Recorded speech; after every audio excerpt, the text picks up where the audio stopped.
안녕하세요. 네이버 경제 인플루언서 겸 전업 투자자 A다홍입니다. 오늘은 국제 금시세 전망에 대해 3월 말 기준으로 4월까지 어떻게 봐야 되는지 보도록 할게요. 전쟁이 터졌는데 금이 빠진 기이한 현상이 일어났죠. 2월 28일 미국과 이스라엘이 이란을 공습을 했고 호르무즈 해협이 막혔고 유가는 현재 100달러를 넘었습니다. 전쟁 나면 금은 올라야 정상이잖아요. 그런데 1월 고점 5,600달러에서 지금 4,100달러 찍고 반등 이후 현재 기준 20% 정도 빠졌습니다. 국내 금시세도 한 돈당 100만 원을 넘길 듯 하다가 지금 95만 원 아래입니다. 금 끝났다. 지금이 매수 기회다. 말이 정말 많은데 오늘 데이터로 검증해 드리겠습니다. 먼저 금이 빠진 핵심 원인 4가지가 있는데요.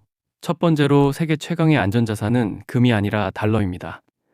이란 공습 이후 전 세계 투자금이 금이 아니라 달러로 몰렸죠. 달러 인덱스가 급등했고 달러로 가격이 매겨지는 금은 자동으로 눌린 겁니다. 두 번째로 금리 인하 기대의 소멸 있죠. 이게 가장 큰 악재인데 올해 초엔 연준이 최소 2번 금리를 인하할 거라는 기대가 있었습니다. 그런데 유가 폭등으로 인플레이션이 재점화되면서 그 기대가 완전히 꺾였습니다. CME 패드워치 기준 4월 FOMC 금리 동결 확률 94%, 12월까지 금리 인하를 기대하는 트레이더는 3%에 불과합니다. 금리 인상 가능성까지 나오는 상황이에요.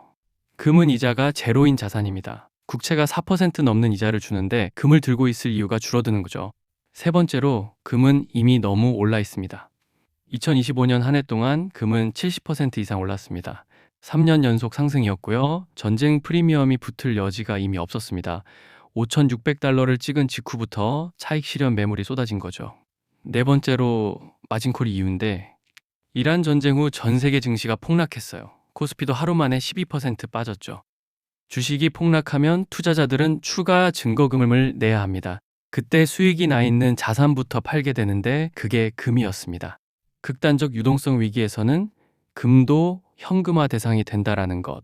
그러면 금은 정말 끝났을까요? 하락 요인만 보면 암울하지만 반대편도 봐야 합니다. 첫째, 중앙은행 매수가 멈추지 않고 있습니다. 중국 인민은행은 16개월 연속 금을 매수 중이고 보유량이 2,309톤에 달합니다. 폴란드, 카자흐스탄 등 신흥국 중앙은행들도 일제히 금 비중을 늘리고 있어요. 이건 가격 때문이 아니라 달러 의존도를 줄이려는 전략적 선택입니다.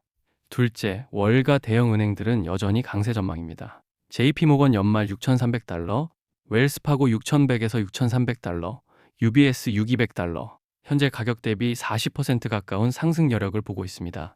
웰스파고는 이번 하락 이후 오히려 전망치를 상향 조정했습니다. 셋째, 전쟁이 장기화되면 결국 각국이 유동성을 풀 수밖에 없습니다.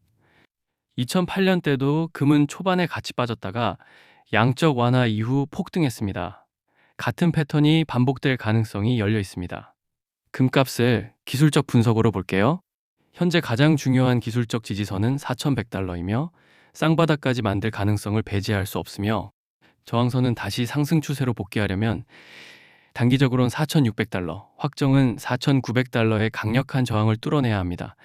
하지만 현재로서는 그 힘이 부족해 보입니다. 제가 볼 때 지금의 하락은 단순한 눌림목이 아니라 거시경제 상황이 바뀌면서 발생하는 추세의 변곡점일 가능성이 높습니다. 중동 리스크와 함께 고금리 장기화라는 본질적인 악재가 다시 시장을 지배하기 시작했기 때문이죠. 즉 4,100달러 부근을 지키느냐, 이 추세를 바꾸기 위해서 4,900달러 위로 올라가 지지하느냐, 올라서 지키지 못하면 하방 압력을 받을 수밖에 없는 위치입니다. 결론을 보면은 금이 빠지는 이유는 명확한데 달러 강세, 금리 인하 소멸, 차익 실현, 유동성 위기, 차트 구조적 문제까지. 하지만 금의 장기 상승 구조가 무너진 건 아닙니다.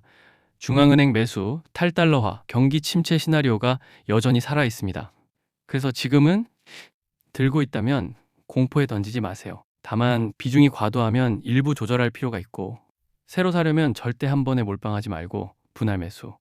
4월 29일 FOMC 결과를 확인하고 움직여도 늦지 않습니다. 지금은 희망 회로도 공포 회로도 아닌 데이터에 기반한 냉정한 판단이 필요한 구간이라는 것을 명심해 주세요.